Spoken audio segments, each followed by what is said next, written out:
മോഡലിംഗിന്റെ മറവിൽ യുവതികളെ വിദേശത്തെത്തിച്ച് ലൈംഗിക ചൂഷണം നടത്തിയെന്ന കേസിൽ സിനിമ സീരിയൽ താരങ്ങൾക്ക് ബന്ധമുണ്ടോ എന്ന് പരിശോധിക്കുമെന്ന് പോലീസ്. നടന്നത് സംഘടിതമായ കുറ്റകൃത്യമെന്നും കൊച്ചി സിറ്റി പോലീസ് കമ്മീഷണർ പറഞ്ഞു. സെക്സ് റാക്കറ്റിന്റെ ഞെട്ടിക്കുന്ന വിവരങ്ങൾ 24 പുറത്തുവിട്ടു. രഹസ്യമൊഴി നൽകാനെത്തിയ പരാതിക്കാരിയെ അലീന ഭീഷണിപ്പെടുത്തിയ ശബ്ദരേഖയും 24 ലഭിച്ചു.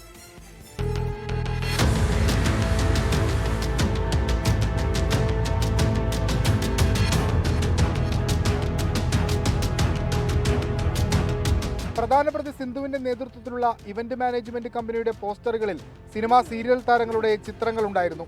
ഇവർക്ക് പ്രതികളുമായുള്ള ബന്ധം പോലീസ് അന്വേഷിക്കും. സിന്ധുവിനെ ചോദ്യം ചെയ്യുന്നതുവഴി കൂടുതൽ വിവരങ്ങൾ ലഭ്യമാകുമെന്ന പ്രതീക്ഷയിലാണ് പോലീസ്. ഗുണ്ടാബന്ധം, സാമ്പത്തിക ഇടപാടുകൾ എന്നിവയിലാണ് പ്രധാന അന്വേഷണം. രണ്ട് പ്രതിയെ നേരത്തെ നമ്മുടെ കസ്റ്റഡിയിലെടുത്ത് പിന്നെ അവർ കസ്റ്റഡിയിലെടുത്ത് ചോദ്യം ചെയ്തിട്ട് മുൻപോട്ട് പോകാൻ പറ്റും.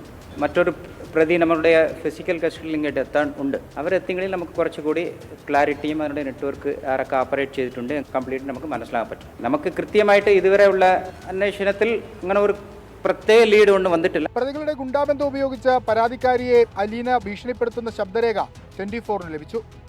ചേച്ചി കൂടെ നിന്നിട്ടുള്ള ഈ എന്ത് തേങ്ങയാവട്ടെ ഒരു കേസിൽ ഞാൻ ഡീറ്റെയിൽസ് എക്സ്പ്ലെയിൻ ചെയ്യുന്നില്ല. പക്ഷെ നമുക്കോ എനിക്കോ ഇപ്പോൾ ഇക്കാക്കായാലും എന്ത് പണിയും എന്തായാലും കള്ളത്തനവും ഉടായ്പൊക്കെ കാണിച്ചാലും അത് ഞാൻ ചിലപ്പോൾ വിടുമായിരിക്കും. പക്ഷെ അയാൾ സെക്സ് റാക്കറ്റിന്റെ പ്രവർത്തന രീതി ഇങ്ങനെ: വിസിറ്റിംഗ് വിസയിൽ ദുബായിലെത്തിക്കുന്ന യുവതികളുടെ ചിത്രങ്ങൾ ആവശ്യക്കാർക്ക് അയച്ചു നൽകും. പിന്നാലെ ഡീൽ ഉറപ്പിക്കും. ഇവരുടെ നഗ്ന ദൃശ്യങ്ങളും പകർത്തും. പ്രധാന ആസൂത്രണം നടത്തിയിരിക്കുന്നത് സിന്ധുവാണെന്നും പിടിയിലായ അലീന സിന്ധുവിന്റെ ഏജന്റാണെന്നുമാണ് കണ്ടെത്തൽ. വിഷ്ണു സുരേഷ്, 24 കൊച്ചി. ഏറെ ഞെട്ടിക്കുന്ന വെളിപ്പെടുത്തലുകളാണ് ഇന്നലെയും ഇന്നുമായി 24 പുറത്തുവിട്ടത്. ഈ സെക്സ് റാക്കറ്റ് അത് വിദേശത്ത് ജോലി വാഗ്ദാനം ചെയ്ത് മോഡലിംഗുമായി ബന്ധപ്പെട്ട് വിദേശത്ത് ജോലി വാഗ്ദാനം ചെയ്താണ് കേരളത്തിൽ നിന്ന് യുവതികളെ കൊണ്ടുപോകുന്നത്. വിസിറ്റിംഗ് വിസയിലടക്കം വിദേശത്തേക്ക് കൊണ്ടുപോകുന്നു. അവിടെ എത്തിയാൽ മയക്കുമരുന്ന് നൽകിയ ശേഷം അവരുടെ സമ്മതമില്ലാതെ അവരെ ലൈംഗിക ബന്ധത്തിന് പ്രേരിപ്പിക്കുക, പിന്നീട് ദൃശ്യങ്ങൾ എടുത്ത് അത് വെച്ച് ഭീഷണിപ്പെടുത്തി വീണ്ടും വീണ്ടും മറ്റാളുകൾ വരുന്നു, അവരെ ചൂഷണം ചെയ്യുന്നു. ഈ ദൃശ്യങ്ങൾ നാട്ടിലുള്ളവർക്ക്, ബന്ധുക്കൾക്ക് വരെ അയച്ചു കൊടുത്തും ഭീഷണിപ്പെടുത്തുന്ന സാഹചര്യത്തിലേക്ക് പോയി. അവിടെ നിന്ന് രക്ഷപ്പെട്ട 3 പേർ, കേരളത്തിലേക്ക് മടങ്ങിയെത്തിയ 3 പേർ, അവരിൽ ഒരാൾ നൽകിയ പരാതിയുടെ അടിസ്ഥാനത്തിലാണ് ഇപ്പോൾ ഈ സിന്ധുവിലേക്കും അലീനയിലേക്കും ഒക്കെ എത്തിയിരിക്കുന്നത്. നിലവിൽ 5 പേരാണ് പ്രതി ചേർക്കപ്പെട്ടിരിക്കുന്നത്. 3 സ്ത്രീകൾ പിടിയിലായിട്ടുമുണ്ട്. വിഷ്ണു സുരേഷാണ് വിവരങ്ങൾ നൽകുന്നത്. വിഷ്ണു, 5 പേരെ പ്രതി ചേർത്ത കേസിൽ 3 പേർ പിടിയിലായിരിക്കുന്നു. സ്ത്രീകളാണവർ. ഇനി അപ്പുറത്തേക്ക് ആരൊക്കെയാണ് പിടിയിലാകാനാകുന്നത്? എങ്ങോട്ടേക്കാണ് അന്വേഷണം നീങ്ങുന്നത്?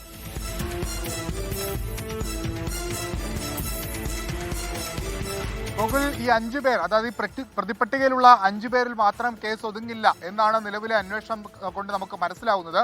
ഇതുവരെ കേസിലെ 3 പേരെ അറസ്റ്റ് ചെയ്തിട്ടുണ്ട്. അതിൽ സിന്ധു, അതോടൊപ്പം അലീന, മറ്റൊന്ന് മഞ്ജിമ. ഇതിൽ സിന്ധുവാണ് ഇതിന്റെ ഒരു മാസ്റ്റർ ബ്രെയിൻ എന്ന് പോലീസ് വിലയിരുത്തുന്നുണ്ട്. സിന്ധുവാണ് ആളുകളെ ഇവിടെ നിന്ന് ദുബായിലെത്തിക്കുകയും അവിടെ ഈ ലൈംഗിക വൃത്തിക്ക് ആവശ്യമായ റൂമും അല്ലെങ്കിൽ അത്തരം സാധനങ്ങളൊക്കെ അതുമായി ബന്ധപ്പെട്ടുള്ള നടത്തിപ്പൊക്കെ നടത്തുന്നത് സിന്ധുവാണ് എന്നുള്ളതാണ് പോലീസിന്റെ വിലയിരുത്തൽ. അലീന സിന്ധുവിന്റെ ഏജന്റാണ്.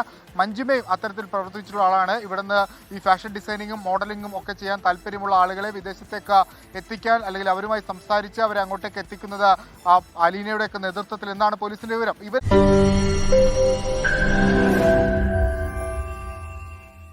ലോകത്തെവിടെയായാലും ഏത് സമയത്തും 24 വാർത്തകളും ഓഗ്മെന്റഡ് റിയാലിറ്റി പാക്കേജുകളും എക്സ്പ്ലെയിനറുകളും വിശദമായി കാണാൻ ഞങ്ങളുടെ യൂട്യൂബ് ചാനൽ നിങ്ങൾക്ക് സബ്സ്ക്രൈബ് ചെയ്യാം.